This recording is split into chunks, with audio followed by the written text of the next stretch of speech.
ایک کاہن اس کو بھی بڑے دنوں سے اپنے آپ کو اس نے بند کیا ہوا تھا، وہ اس کا عجیب سا حلیہ، بال بکھرے ہوئے اور جی اس کے عجیب سا حلیہ، چہرے پہ اس کے وحشت، اور وہ بھی مدینہ کی گلیوں میں دوڑتا ہوا کہہ رہا تھا کہ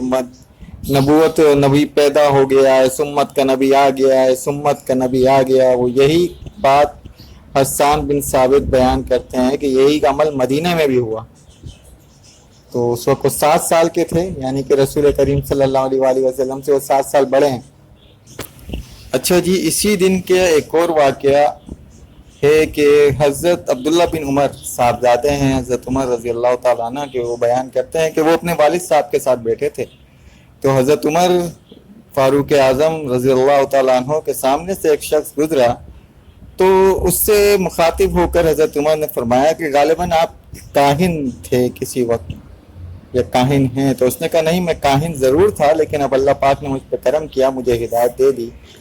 تو حضرت عمر فاروق رضی اللہ تعالیٰ عنہ نے پوچھا کہ آپ کوئی عجیب واقعہ سنائیں اپنے اس دور کا جب آپ کاہن تھے؟ تو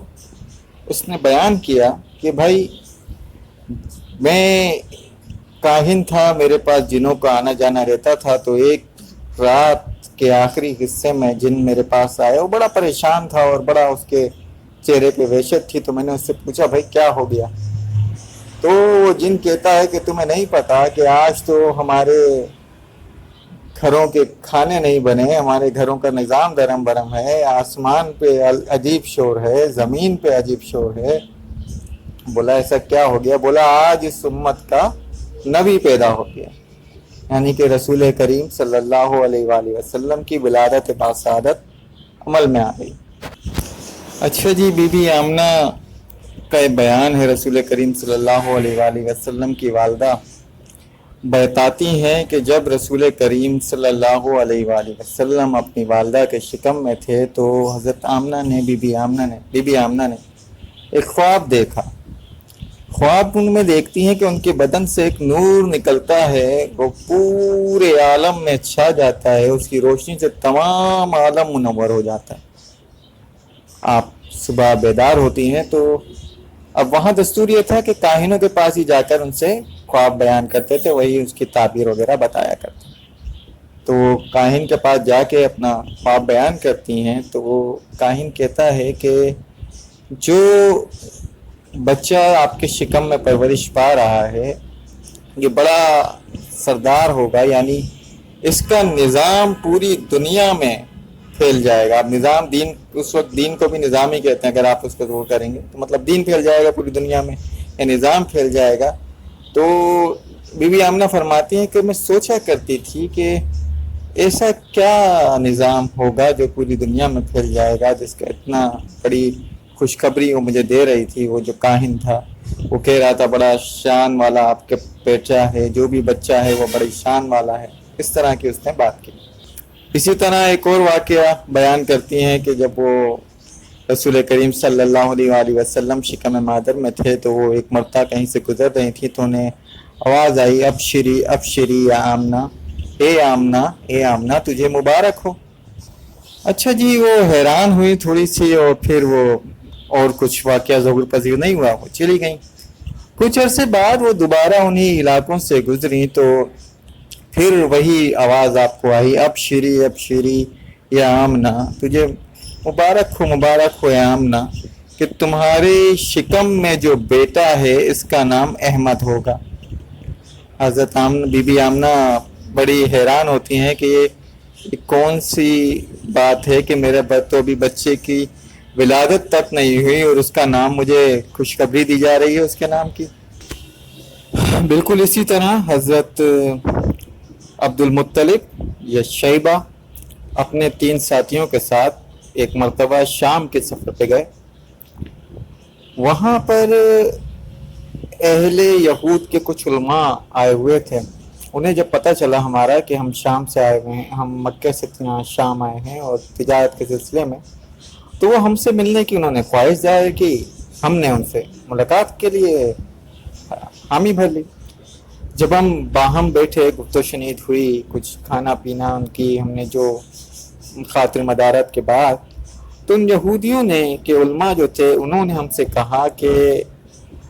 ان قریب مکے کی سرزمین پر ایک نبی کا ظہور ہونے والا ہے۔ اچھا، کہیں روایت نبی کے ظہور کی ہے، کہیں روایت یہ ہے کہ ایک بہت ہی شان والے بچے کی پیدائش ہونے والی ہے جس کا نام محمد ہوگا، جس کا نظام پوری دنیا میں قائم ہو جائے گا۔ اچھا، یہ بالکل اسی طرح کی بات ہے جیسا کہ حضرت بی بی آمنہ نے خواب میں دیکھا تھا۔ اچھا، یہ اس کو ذہن میں رکھیے کہ کہیں روایت میں یہ بات موجود ہے کہ نبی پیدا ہونے والا ہے جس کا نام محمد ہوگا صلی اللہ علیہ وآلہ وسلم، کہیں اس طرح تھوڑی سی ملتی جلتی بات ہے۔ اب حضرت عبد المطلب، جو عبد المطلب تھے جناب شیبہ، وہ تو بوڑھے ہو چکے تھے اس وقت، تو انہوں نے کہا کہ ہم چاروں نے یہ بات سنی اور اس کو گرہ میں باندھ دی۔ عبد المطلب جناب شیبہ نے یہ فیصلہ کیا کہ اب میرے ہاں جو اولاد ہوگی میرے بچوں میں سے، میری اولاد تو خیر ان کی تو عمر ہو چکی تھی، تو میں اس کا نام محمد رکھوں گا، کیا پتہ وہی اللہ کا وہ نبی ہو۔ اچھا جی، باقی ان تینوں نے بھی یہی فیصلہ کیا، تو اتفاق ایسا کہ ان تینوں کے ہاں بھی لڑکے ہی تولد ہوئے، اور رسول کریم صلی اللہ علیہ وآلہ وسلم بھی دنیا میں تشریف لائے، تو ان چاروں نے بھی، ان تینوں نے بھی اپنے بچوں کا نام محمد رکھا، اور رسول کریم صلی اللہ علیہ وآلہ وسلم کا نام تو محمد پہلے ہی لکھا جا چکا تھا۔ اچھا جی، یہاں دنیا میں نام رسول کریم صلی اللہ علیہ وآلہ وسلم کا محمد ہے، جبکہ آسمان دنیا پر یا آسمان کے اوپر آپ کا نام احمد ہے۔ اب یاد رکھیے، دونوں نام آپ صلی اللہ علیہ وآلہ وسلم کے ہیں کہ آپ کی والدہ نے آپ کا نام احمد رکھا اور آپ کے دادا نے آپ کا نام محمد رکھا صلی اللہ علیہ وآلہ وسلم۔ احمد مجتبیٰ محمد مصطفیٰ صلی اللہ علیہ وآلہ وسلم نام آپ ہی کے ہیں۔ چنانچہ قرآن کریم میں بھی ہے کہ حضرت عیسیٰ علیہ السلام جب بشارت دیا کرتے تھے اپنی قوم کو کہ ایک نبی کے ظہور کی، تو انہوں نے نام احمد استعمال کیا ہے صلی اللہ علیہ وآلہ وسلم، یعنی کہ پہلا جو نام ہے رسول کریم صلی اللہ علیہ وآلہ وسلم کا وہ احمد ہے، پھر تو محمد ہے صلی اللہ علیہ وآلہ وسلم۔ اچھا، احمد کے کیا معنی؟ احمد کے معنی سب سے زیادہ حمد و ثنا کرنے والا۔ محمد کے کیا معنی؟ صلی اللہ علیہ وآلہ وسلم۔ محمد کے معنی جس کی سب سے زیادہ ثنا یا حمد کی گئی ہو۔ اب دیکھیں کیا ربط ہے ان دونوں ناموں میں بھی، اللہ پاک نے کیا ان ناموں کو ملایا ہے۔ اگر جب کوئی احمد ہوگا، یعنی کہ اللہ رب العزت کی بہت حمد و ثنا کرنے والا، بہت زیادہ حمد و ثنا کرنے والا ہوگا، تبھی تو وہ محمد بنے گا صلی اللہ علیہ وآلہ وسلم، کہ جس کی حمد و ثنا کی جائے گی، جو اللہ کا ذکر بلند کرے گا تبھی تو اس کا ذکر کیا جائے گا۔ وَرَفَعْنَا لَكَ ذِكْرَكَ۔ اچھا، قرآن کریم میں رسول کریم صلی اللہ علیہ وآلہ وسلم کے یہ دونوں نام موجود ہیں، احمد بھی موجود ہے صلی اللہ علیہ وآلہ وسلم، اور محمد صلی اللہ علیہ وآلہ وسلم یہ بھی موجود ہے۔ اس کے علاوہ بہت سے صفاتی نام بھی موجود ہیں۔ صفاتی نام میں جیسے کہ اچھا، لیکن کبھی بھی قرآن پاک میں اللہ پاک نے رسول کریم صلی اللہ علیہ وآلہ وسلم کو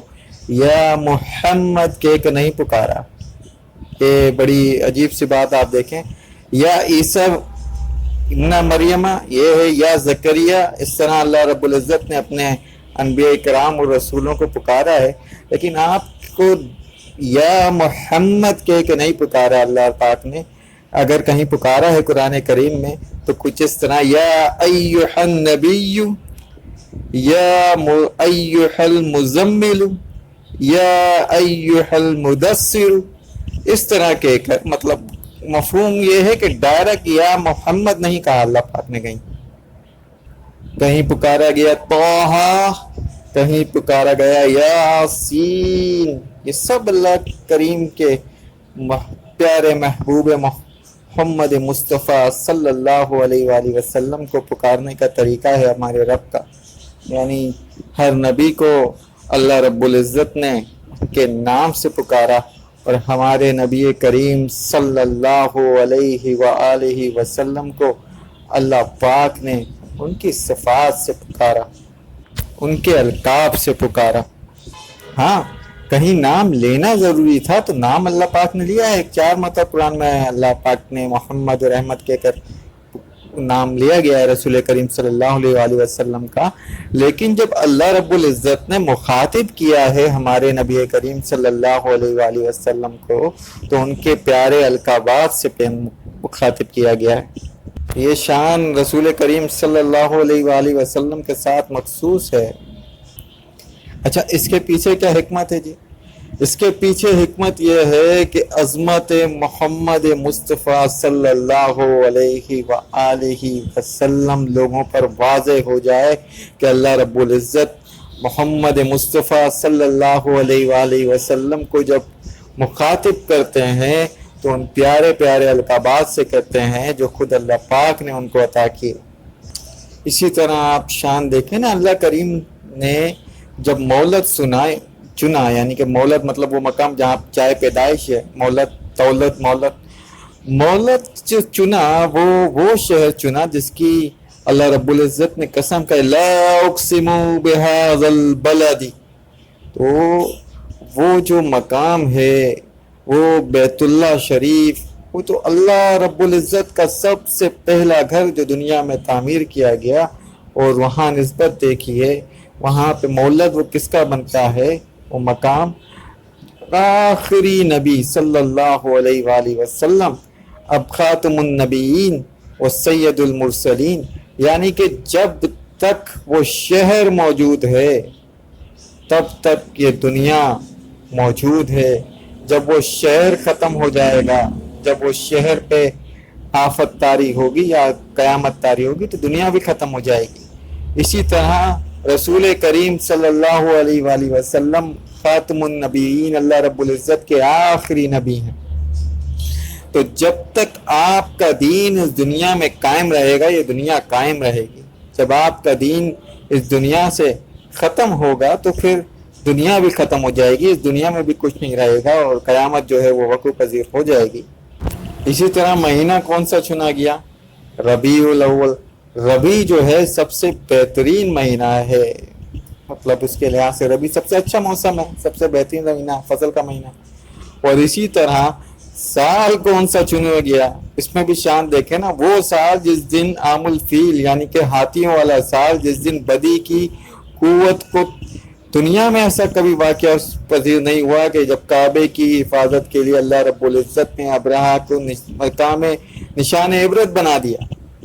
بدی کی قوتوں کو شکست ہوئی، تو وہ سال رسول کریم صلی اللہ علیہ وآلہ وسلم کی ولادت کا،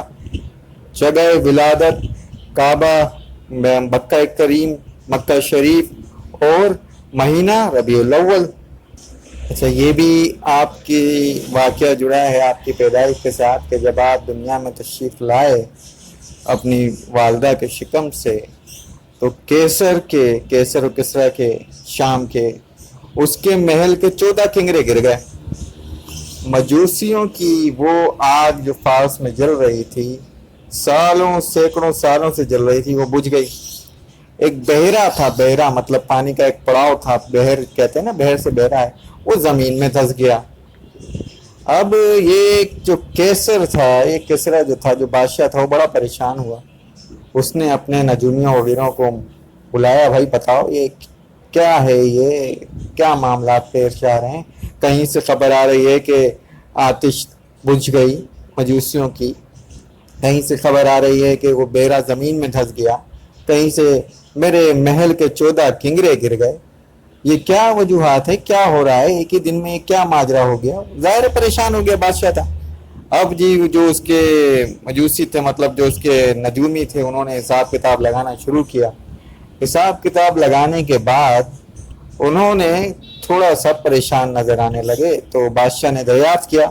کہ کیا معاملہ ہے، بولتے کیوں نہیں؟ تو انہوں نے کہا کہ حضور اس امت کے جو نبی کا ظہور ہونے والا تھا وہ پیدا ہو گیا۔ کہنے لگا اچھا تو یہ بات ہے، تو یہ 14 کنگرے